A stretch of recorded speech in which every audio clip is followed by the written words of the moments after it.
This podcast contains adult themes and language.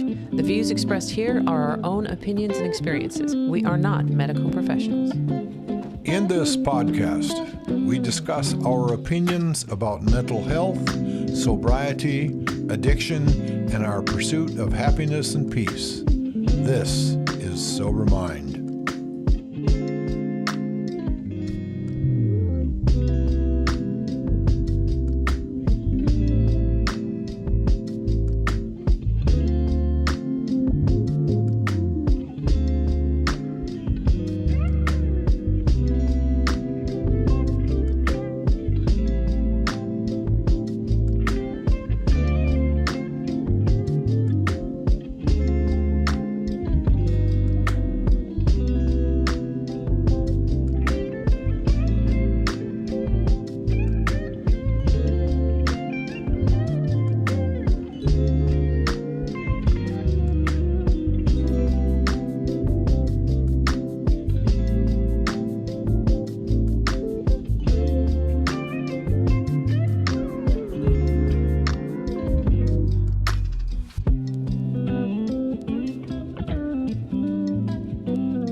Yeah. I guess that's been my intro forever. Yeah, that's okay. I love it. Yeah. Good morning, Judith, my love. Good morning. My name is John. I'm Judy. And this is Sober Mind. Here we have grown folk, crazy sorry, shouldn't use the word crazy. Conversations Grown about folk conversation. Yeah. Raw, unedited chats about our sobriety and mental health. Journey. And life in general. Yep. Yeah. The sobriety adventures. Yes. Judy. Yes. Do you think you hold on to trauma? Yes. Yes, I do. All right. Me too. I figured out that our body holds on to trauma. Yes, it does. And our body keeps the score. Yes, it does. Unfortunately. But you know what? The good thing about that is we can reprogram. We can reprogram. Yes, we can. We can mend ourselves. We can get better. Yes, we can. Okay. So on that note, before we get into gratitude and a quick wrap up of how our week is going, that's what we're going to be watching and discussing today. I was about to make an intro like he's actually here. Joining us from the author of How the Body Keeps the Score, Bessel van der Kolk. Love that name. That is awesome. Yeah. Don't you have an applause thing on your... Oh, yeah, I got rid of it. It's in there somewhere.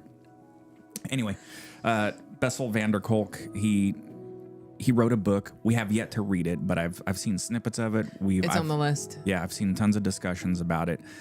And in short, it is how our bodies hold on to, or we are born with already, a traumatic envelope within ourselves. Yes. Traumatic genes can be passed down. Yes. I don't know how they prove that. I don't know either, but I can. Well, when we were talking about this earlier, we were talking about Holocaust victims and how their children are suffering the trauma that they went through because those were passed down in their genes. I mean, that's. Yeah. I mean, genetic markers are genetic markers. You know, I'm an alcoholic. Thanks, Ma. Predispositions. Yeah. Yes. And so my alcoholism tree has gone back, from what I know, at least 4 generations. It's pretty deep. Oh yeah. Yeah. Mine probably goes back even further. So is it plausible to think that the events and the misfortunes or bad things that happen to other people could get passed down through your genetic markers? Oh yeah, definitely. I think so. Yeah, because Okay. I mean, you know, Sorry. we'll go on. Sorry, I'm ready to get into this I know. conversation. I'm eager. I'm like, let's go. I know. I wanted to say good morning, everybody. Kim, good morning. Good morning. I know. Brian is there too. So Yo. Yo, Brian. Joe, thank you so much for joining us. Joe is joining us from. Well, he joined me. He's chatting with me on Discord. So thank you, Joe, for that. I don't have a lot of friends. Oh, there's Brian. I see. So I got a couple Discord Morning, friends. sissy. Yeah. Good morning, Michelle. Anyway. Morning, Mom.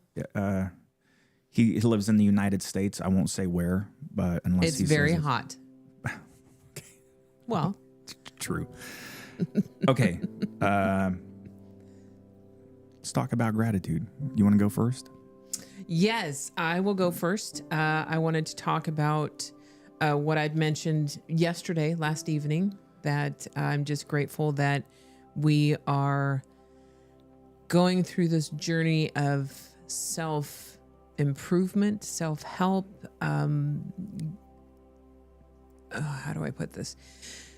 Right now, we're in an awakening at this point, because we're reading books, we're learning how to get in touch with ourselves, we're learning how to be mindful, we're learning how to talk to our inner child, we're learning how to grow and mature as human beings. And I'm just so grateful that we've taken that first step on this journey. I know it's going to be a while. You know, we're going to be doing this probably for the rest of our lives, but you know that's okay. I heard somewhere that, you know, if you stop learning and you stop dreaming, you die. So I'm going to be living forever. But yeah, I'm really grateful to be on this journey of self-discovery and enlightenment. Yeah, a reprogramming, if you will. Yes, most definitely. So, in short, we've talked about this before, and we'll talk about it more as we get through this stuff, because it's obviously very pertinent to our mental and spiritual awakening that we've been having. Mm-hmm. But we referenced the book that we're reading, and we've got another couple books locked and loaded, ready to go. I'm almost done with this. So we were reading Dr. David R. Hawking, Letting Go. Forget the rest of the title. I forget the rest of it too, but it's really good. Yeah. So. And then there's another one that I'm almost done with Letting Go of Nothing. Yeah, Letting Go of Nothing. That one's a good one. It's basically the crib notes of. It takes the big book. Takes Dr. Hawking down to 3 hours. Cliff notes, yeah. Instead of 10. Anyway, yeah, it's really good. I know we're not doing we're not giving it justice and talking about the highlights of the book, but that's just it. It's in theory, in essence, if you will, it's just really figuring out how to let go. And I can't believe that this is something that I've been really missing since this whole sobriety and mental health journey started. Now, to be fair, I bet people are wondering, To be fair. yeah, to be fair, 2 years, 8 months sober. Why now? Well, You weren't. I don't think you were ready. Well, I know I wasn't ready. yeah, I wasn't. It's just, I wasn't open enough. I think when you know, you'll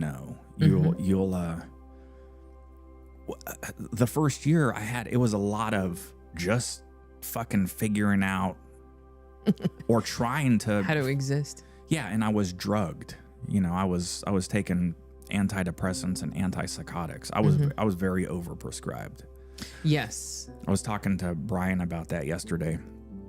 I wasn't talking. I went on a rant about You were soapboxing. about the American pharmaceutical industry and how we are not taught how to heal ourselves or given the tools to do that, because it's just quicker and easier to write a prescription, and plus then they get a kickback. Yeah. It takes a lot of work to go, hey, do you drink caffeine? What's your diet like? What's your sleep hygiene like? Yeah, and they don't say that this is for most people, these prescriptions are a temporary fix. You're not supposed to be on them for the rest of your life. And let's talk about the program on how to get off of them, how to slowly work yourself off of them. Exit strategy. Yeah, the exit strategy. They never go into that. No, there is just the thing I got was, you'll probably be on this the rest of your life. Good luck. Like, what? Remember I told you I'm like this? Thank you? Yeah. Anyway. Yeah, so that's what I went on my rant about. Yeah. Okay. I like your gratitude. Thank you. Yeah. Yeah. I'm very grateful. And the more that I think about the journey that we're on, the more grateful I get that I've reached this point. Good. It's like a perpetual return machine. The more you do it, the more you get from it. Yep. Just keeps getting better and better. Good. I love you. Thanks for going through this journey with me. High five, brother. I'll give you a low one. I can't tilt my broken shoulder like that still. Okay. I'll be like that next week. Yep. Oh yeah, we got to talk about whether we're going to do a show or not next week. Oh, I'll probably still do it. So No, I'll do it. Okay. I'll be in a sling because I'm getting shoulder surgery on Friday. Yeah. So I'll be sitting here like this, but I'll still be here. Yep. We'll get through it. Okay. My gratitude is I'm just grateful for the basics. Electricity is so fucking sweet. Oh, isn't that lovely? Air conditioning is just Yeah. Things beautiful. we all take for granted. Got electricity, food, more food than we know what to do with. Roof over our head, Roof. clothes on our back. Yep. Life is good. Yes. Comfortable situation. Take a minute to have some gratitude for just the basics. Yeah. Okay.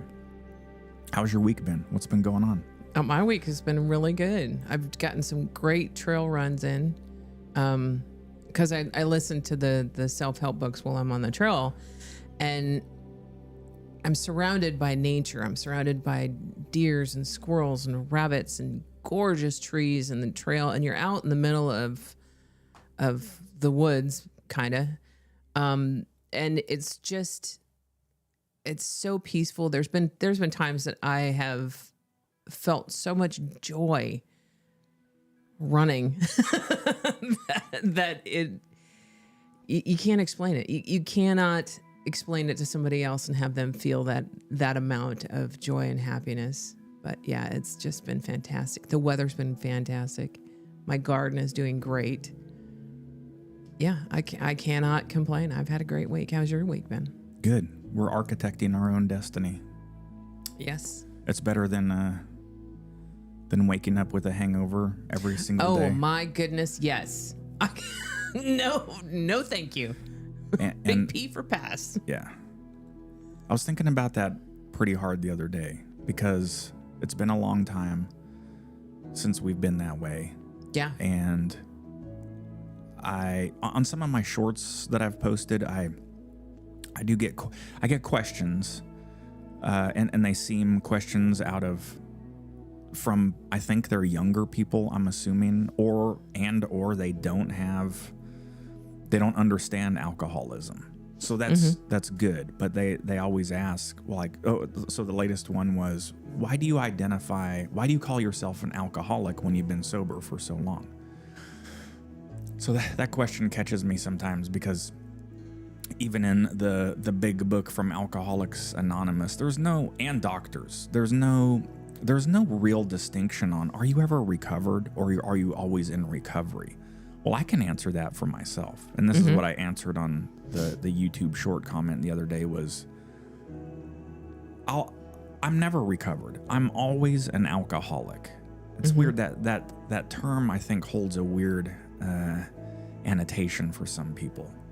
Because there's a certain stigma to it. Yeah. There's not to me. That's what I have. I have alcoholism. And so I thought I did a good job of explaining. I said, I'm never recovered, because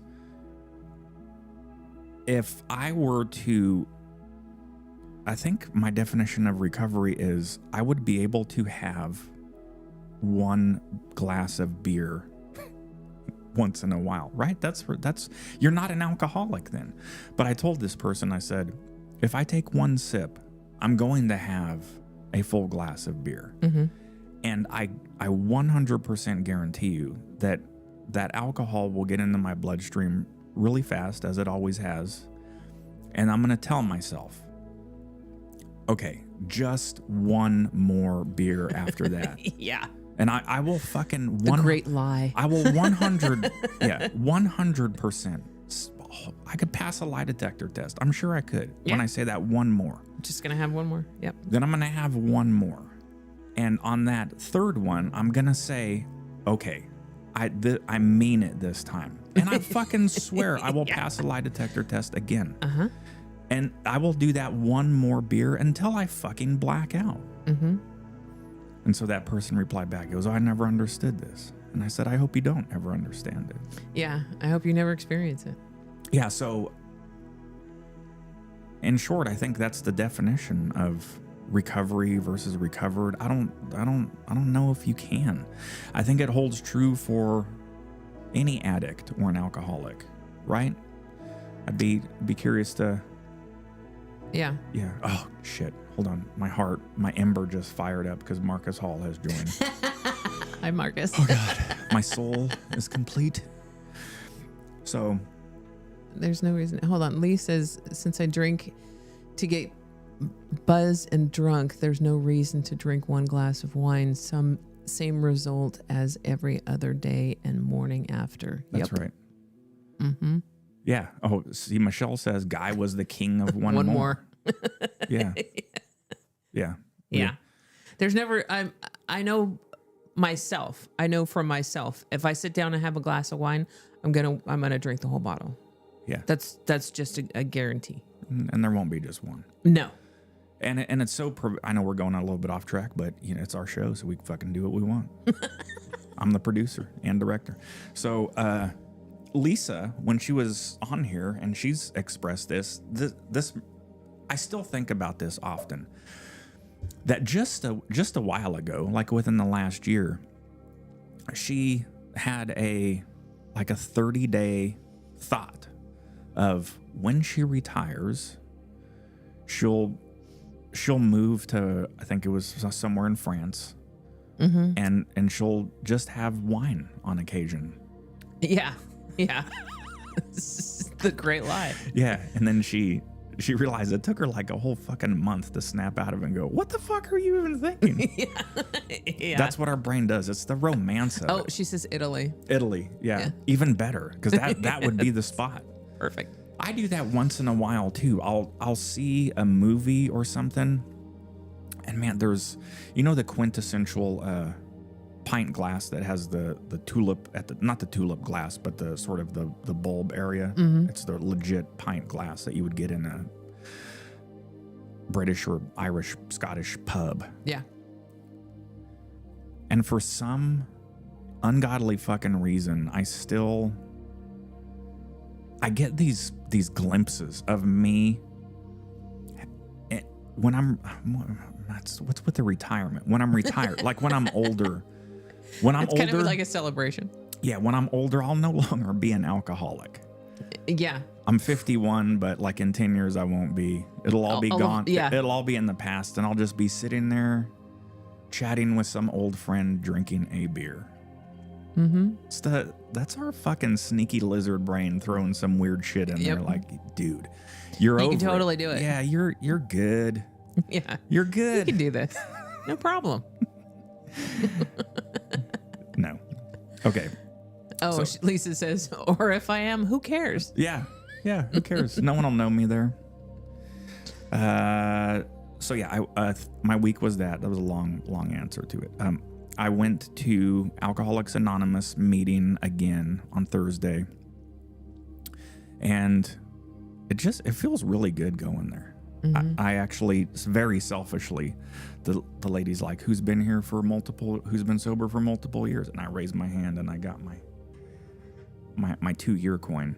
I'll get my 3-year one in about 4 months. Yeah.